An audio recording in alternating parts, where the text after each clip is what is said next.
2024 could be described as the year of the Christian cultural renaissance. This year marked a revival of conservative Christian voices in the arts, pushing back against the secular and progressive cultural dominance. Across America and the broader Western world, Christians increasingly use film, literature, music, and other creative mediums to challenge the prevailing cultural norms and offer alternative perspectives grounded in faith. The jury is still out to see if Christians continue to challenge the corrupt narrative.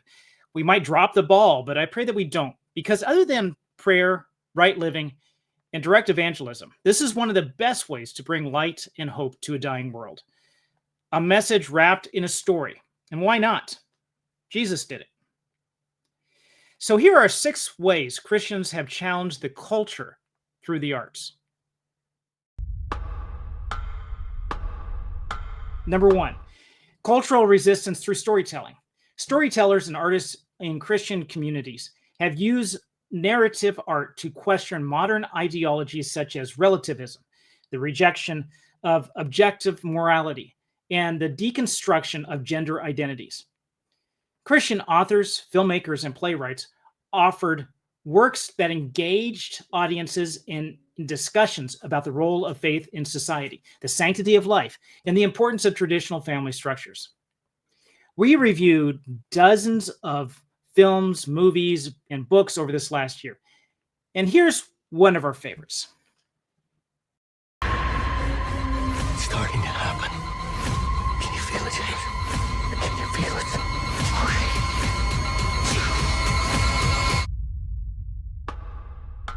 What was this movie all about?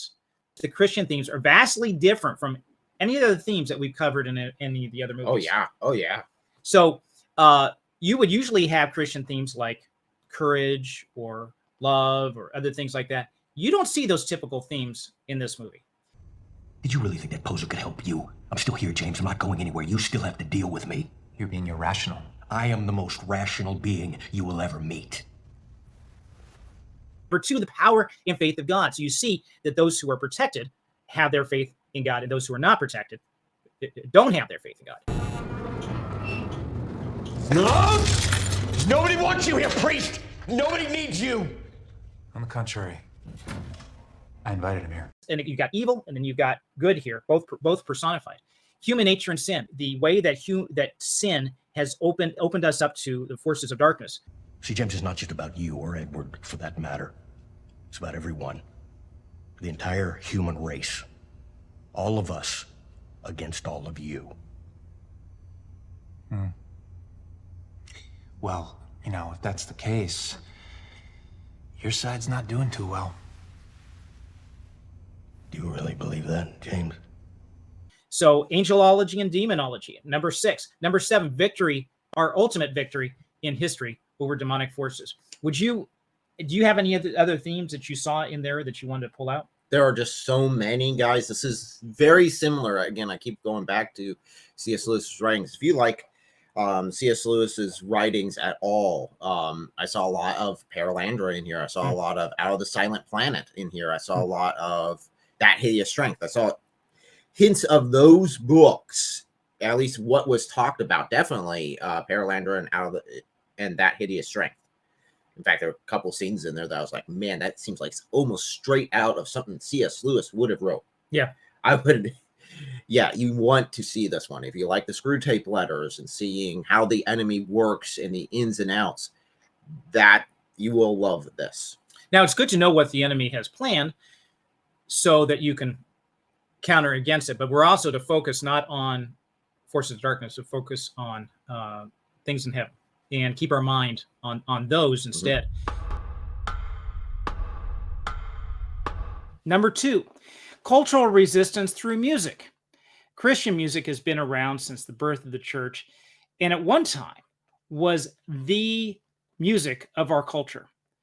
We have given up that crown and have been taking it back and finding new ways to do so, like this. We've broken off the anchor. We've taken the anchor off, and now we're just drifting, mostly to the left, but we're drifting, right? How then do we reach people in our culture that is becoming more and more alienated from Christianity? Some of the words we use are no longer common words for people around us. What does it mean, love is love? I mean, how do you answer that? I mean, it's like saying right is right, left is left, up is up, and down is down. This is the one, Super Bowl, last year, not this year, previous year. How do you answer this one? Don't ask me what you know is true. Don't have to tell you I love your precious heart.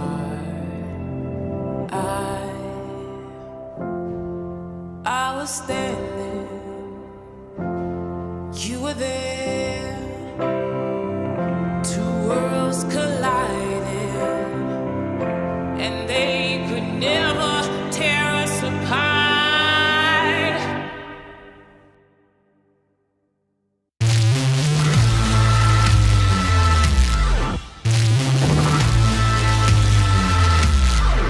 We can live for 1,000 years. How do you answer that? This is the response. One last minute. Here we go.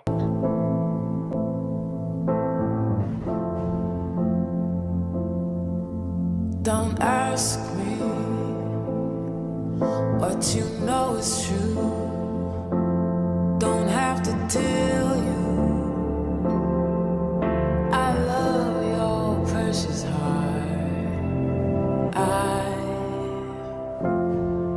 I was standing, you were there, two worlds collided, and they could never tear us apart.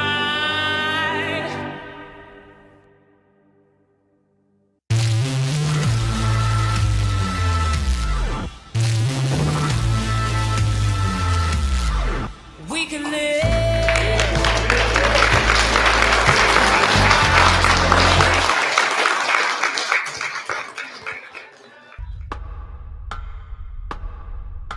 Number 3, Christian indie creators. So where does all this creativity come from? Ultimately, from the creator of all things and from those with his spirit. Independent Christian creators increasingly found platforms to share their work, bypassing traditional Hollywood and publishing gatekeepers. Crowdfunding platforms, YouTube, and alternative media have allowed them to produce and promote their content without compromising their message. This significant challenge to the mainstream entertainment industry is starting to make some people sweat. The rise of indie publishing has democratized Christian literature, allowing more voices to emerge, particularly those that challenge the mainstream. I've had Christian authors on my channel as guests in an effort to support them. We've had Jono from the Culture Crusader, Ryan Schultz, Christian science fiction author, and Seth Wallace, another Christian science fiction author. My short stories, such as A Taste of Earth, Death Has No Shadow, Cohesion Lost, and Child of the Stone, have come out this last year. Next year, in 2025, the beginning of the year, my novel, The Healing Stone, is coming out, and I'm excited about that. That's going to be good. Followed by more short stories. The part 2 to that story. This is the first of a series, and we just keep on going from there to see where things go. Number 4, growth of Christian media. So we've had individuals here that are individual Christians that are making a difference, gathering in groups that becomes that much stronger, and then we have these studios, these institutions then that give even more leverage and more strength behind our voices as well. Films like Bonhoeffer, biopics of Christian historical figures, and new faith-based series reflect a hunger for content that aligns with Christian perspectives and that's offered a counterpoint to the secular narratives. Angel Studios, known for producing The Chosen, continue to expand in 2024 with new projects like Cabrini, Sound of Hope, Sight, and Bonhoeffer, creating a strong community for Christian filmmakers, writers, and artists. There's also 5 and 2 Studios, that is another outstanding studio that continues to produce new seasons of The Chosen, another series that has gained in popularity and has offered us alternatives to what is coming out on the left coast. Here are a couple of reviews that we've done on those movies.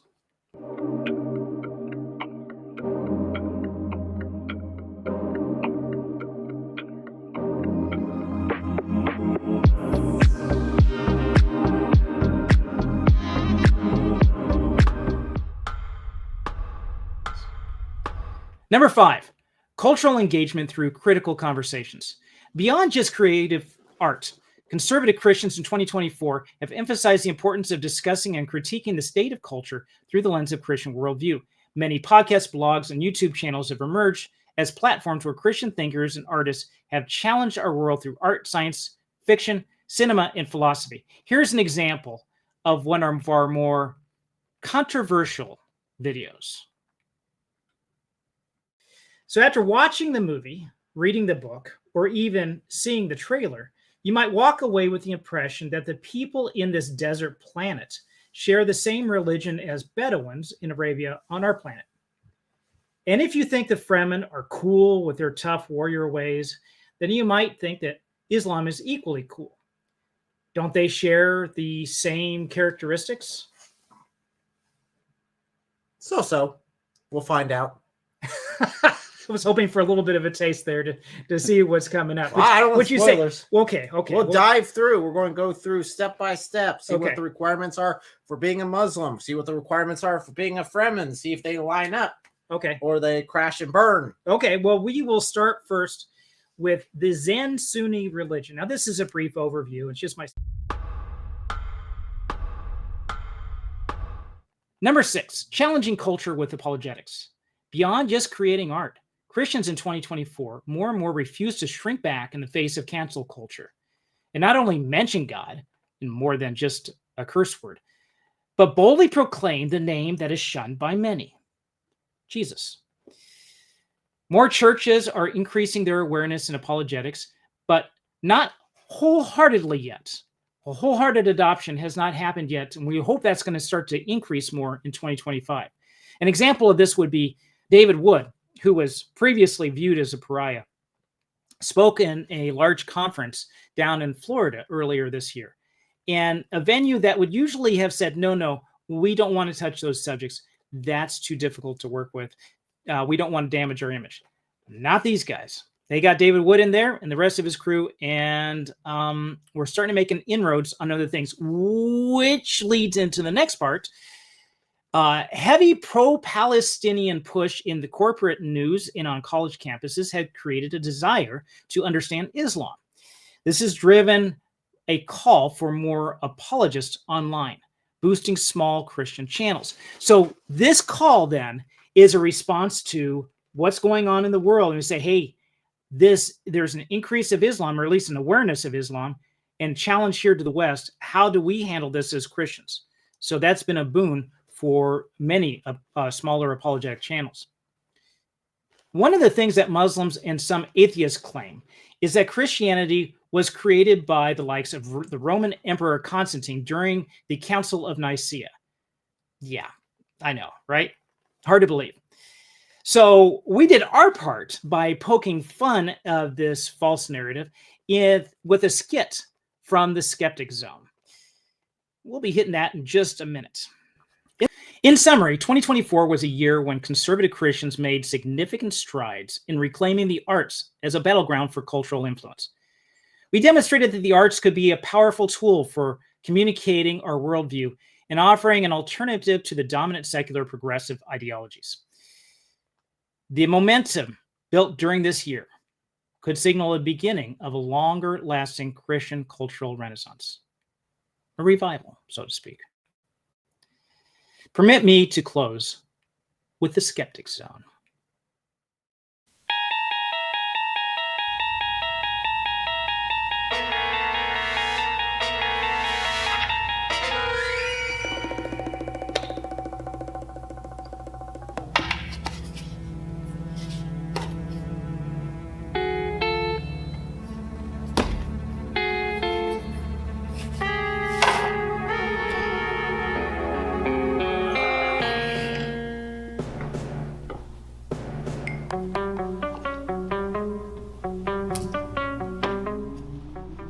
For your consideration, one ignoramus and another pompous, two bishops of dubious origin. They find themselves tangled in a thread of a fanciful tale.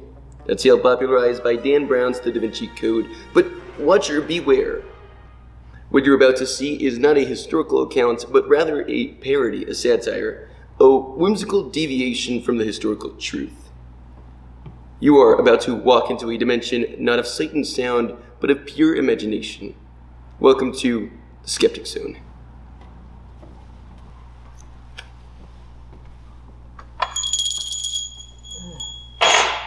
Wrong bell. You called for me? Yeah. Emperor Constantine and Bishop Da Vinci Brown decided they needed something. All of a sudden, they want a book. Like 300 years of oral tradition isn't good enough for them. Well, did they say a word count? A what? You know, a word count. How long it has to be. I don't know. Good. What are these? Letters.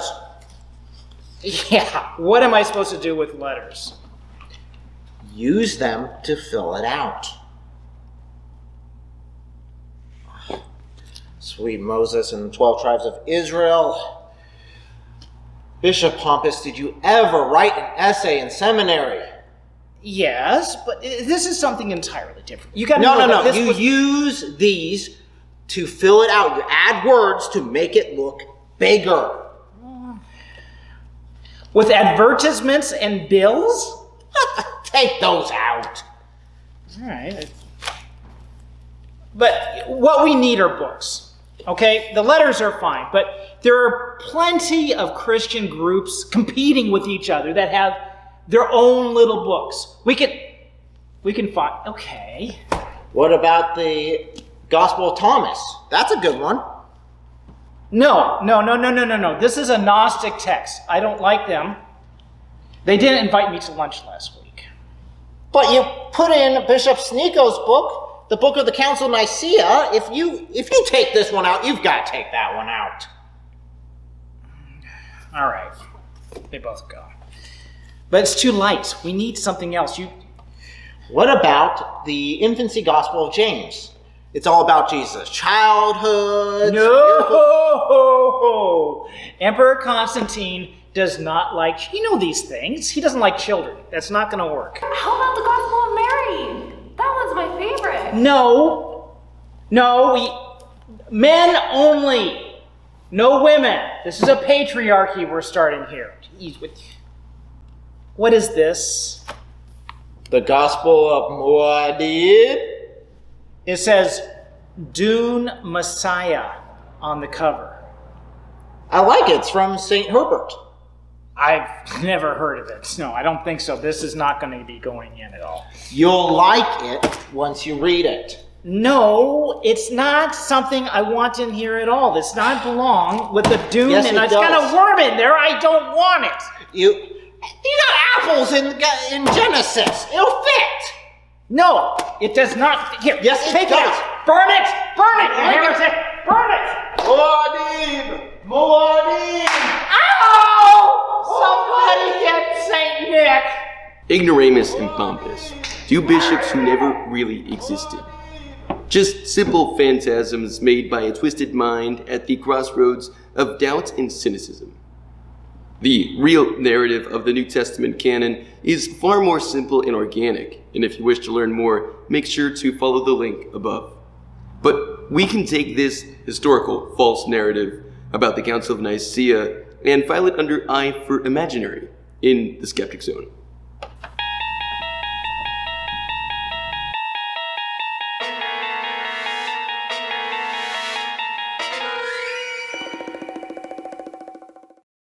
Oh, and in case I don't see you, good afternoon, good evening, and good night.